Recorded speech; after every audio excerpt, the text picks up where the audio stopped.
All right, welcome back. You watching Liquid Lunch? Usually the news with the booze. Usually we're in the Corona Bunker studios in my living room in my house.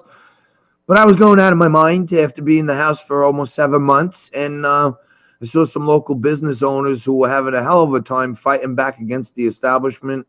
And you know what? The dad instinct, the friend instinct, the community activist instinct came out of me. Came down here and tried to talk to him, see if there was any way that I could help. And one thing led to another, and now I'm broadcasting from the Speakeasy News studios at Max Pub. So we continue to fight the good fight, and one of my buddies who's always fighting the good fight for New York State, Kieran Michael Lalor, joins us. He's been with us before. He's a New York State Assemblyman, and Kieran, there's aside from the bars and restaurants and salons and gyms here in New York, the overreach is getting really crazy. They want to start doing mandatory testing in schools and forcing vaccination. How constitutionally appropriate is it for people to allow their children to have swabs shoved up their nose without their parents being present? Yeah, that is 100% outrageous. And the legislation proposed by my colleague, Assemblywoman Rosenthal, isn't just children. It's not just for your kid to go to school.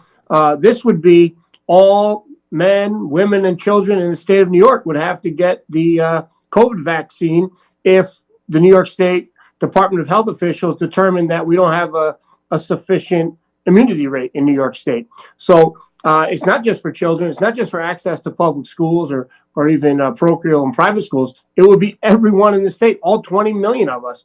And it fits perfectly in the context of what you're doing. You're talking about the restaurants being shut down. Christmas is coming. The governor's going to limit you to 10 people in your home, or he's going to try to limit you to that. He tries to limit how many people can go to church. And if you would have grabbed me last year at this time, last December, and said, hey, do you think that the state government is going to try to limit how many people can go to church, limit how many people that could be in a private home, and jab every person in the state with a vaccine, whether they want it or not? I would say, no, that could never happen. No serious person would ever say that. And here you are, you're sitting in Max Pub, someone whose rights have been violated in an industry whose rights, both economic and constitutional rights, have been violated. And we're sitting here and we have to worry about whether this is going to pass in January when you have a legislature and a state that's totally governed by Democrats. It's absolutely bizarre. I mean, New York State is probably the epitome of taxation without representation if you're not a Democrat, because they have control of both houses at the state legislature. They have control of the New York City Council. They have the governor. They have the attorney general. They have the comptroller. So New York, like California, these coastal states and these coastal elites, I think, are really trying to push a much bigger agenda. And, Kieran, one of the things that I've been talking about is my background is in Wall Street. I'm an inventor. I'm an innovator. I was one of the founders of a company that did the first cryptocurrency offering in America legally. And I feel like there's been a war on cash in our country for quite some time. The government doesn't want us to have paper currency. And when I start thinking about what's really going on here, where are the centers of the spread for cash currency? Bars and restaurants, because people pay more with cash. They pay their waiters and waitresses. They get tips in cash. So all those people are contributing to the cash, the velocity of cash in our communities. And I feel like the overarching thing is, let's crush all these small businesses, and then we can stop another place where cash is getting distributed into our communities. I don't know what you think about that, but it seems like really fishy to me.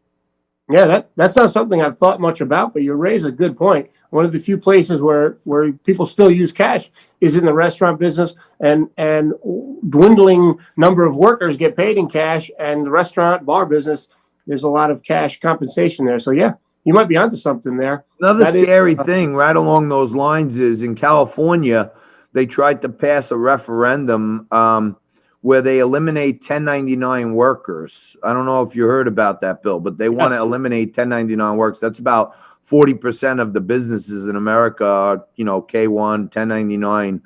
They want them all to join a company or join a union or something like that, right? Which is crazy.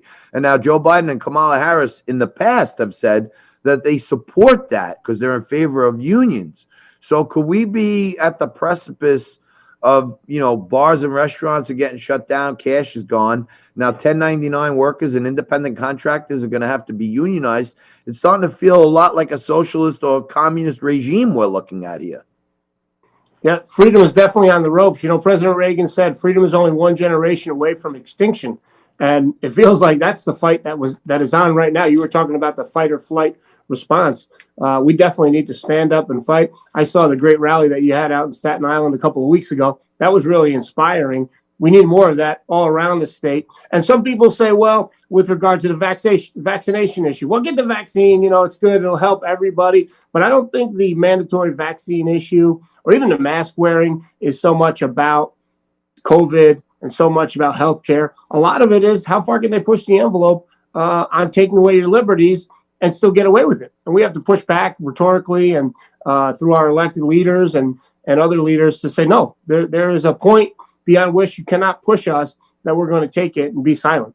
You guys have experienced that. You want to hear something really crazy. I'm sure you know my good buddy, State Senator Andrew Lanza. He's a great guy. He's one of them. I know him since I'm 5 years old.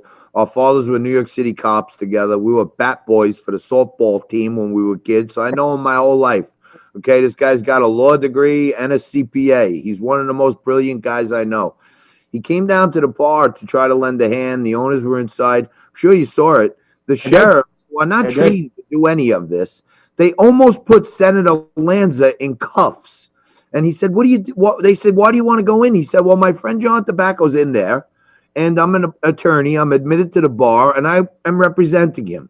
They said, well, no, we want to see a retainer. So he literally went to his car with his friend who's an attorney, and they wrote up a retainer agreement and came back and showed it to the sheriff.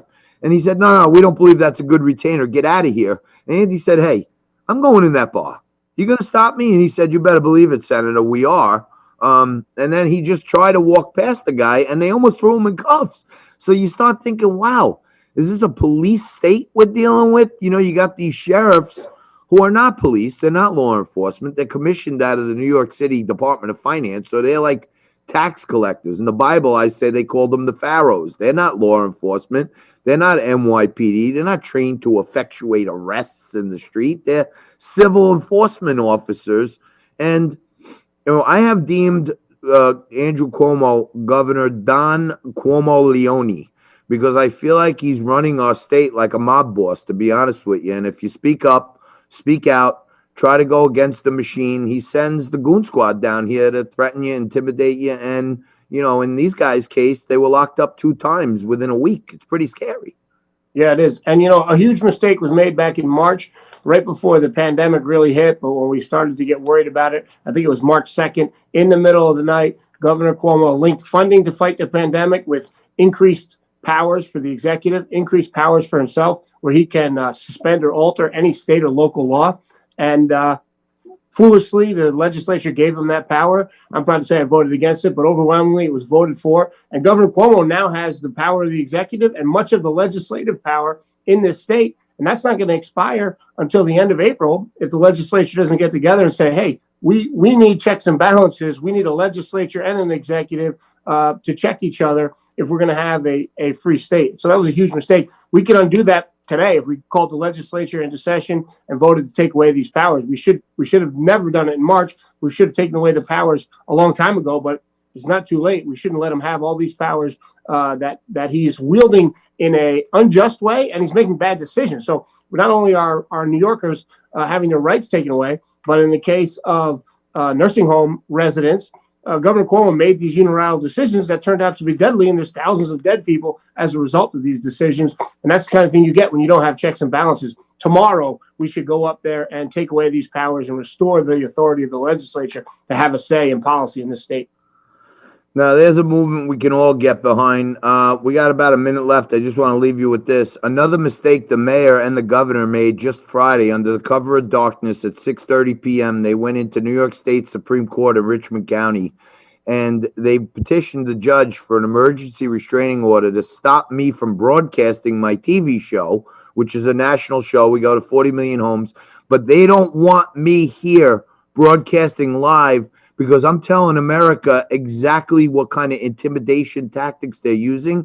And believe it or not, we're going to get a full decision hopefully today, but they're literally trying to shut down the press. And that gets into a bigger federal issue of the First Amendment. And if these guys want to overreach to there, they may have a bigger problem on their hands than they realize. Listen, if they can tell the Cardinal how many people can be in church, believe me, they think they can tell you whether you can broadcast and what you can say on your broadcast. We need to take a stand. Thanks for being part of taking a stand. I'm trying my best. Kieran, thank you very much. Kieran Michael Lalor, he's New York State Assembly. He's fighting the good fight. And hopefully one day we'll get you down here to the Rock for a cocktail at the new studio. That'd be great. Thank you, my brother. Great. Appreciate it. Take care. All right, we'll take a quick break. We'll come back with more Liquid Lunch right after this. We'll wrap up a Money Monday on BizTV.